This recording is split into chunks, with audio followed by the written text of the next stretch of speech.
দেখুন বন্ধুরা, দেখতে পাচ্ছেন যাকে, ও আমার দিদির মেয়ে হয়।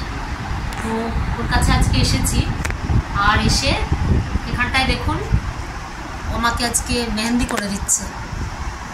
প্রচুর খাওয়া দাওয়া করলাম, দিয়ে এখন মেহেন্দি নিয়ে বসেছি। ও ভীষণ ভালো মেহেন্দি করে, তো সেই জন্য এখন বসেছি, ওকে নিয়ে মেহেন্দি করছে। দেখুন স্টার্ট হচ্ছে, আর স্টার্ট অলরেডি হয়ে গেছে, চলছে আর কি অপূর্ব করছে দেখুন।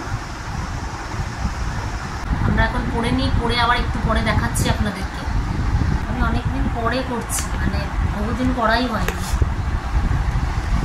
আজকে সুযোগ পেলাম, সুযোগটার সদ্ব্যবহার করলাম। আজকে সুযোগের সদ্ব্যবহার করলাম। যেই শুনলাম, যেই দেখলাম যে ও করতে পারে, আমি আর ওকে ছাড়লাম না, খুশিয়ে নিলাম।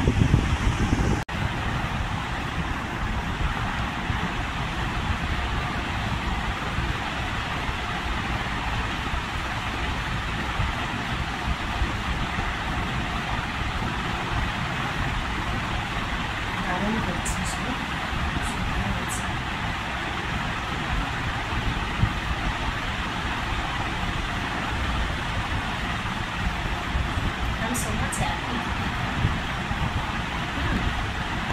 আপনারা তখন দেখলেন যে আমার একজন দিদির মেয়ে বললাম যে হাতে মেহেন্দি করে দিচ্ছে, তো তখন তো স্টার্ট করেছিলাম, মাঝে দেখালাম, একেবারে কমপ্লিট হয়ে গেছে।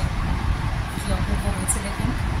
কথায় আছে না, নিজের চোখে দিয়ে কাজল, নিজের রূপে নিজেই পাগল। আমার এখন সেই অবস্থা। আমার হাতে ও করে দিয়েছে, কিন্তু হাতটা আমার এত ভালো লাগছে, নিজের হাত নিজেরই ভালো লাগছে। তো দেখুন, অপেক্ষায় থাকলাম আপনাদের কমেন্টের। অবশ্যই কিন্তু কমেন্ট করে জানাবেন, যেন কি এটা শুধু আমার জন্যই নয়, যে করেছে, মানে যে আর্টিস্ট এটা করলো, তারও এখানে মানে একটা ক্রেডিট আছে আর কি।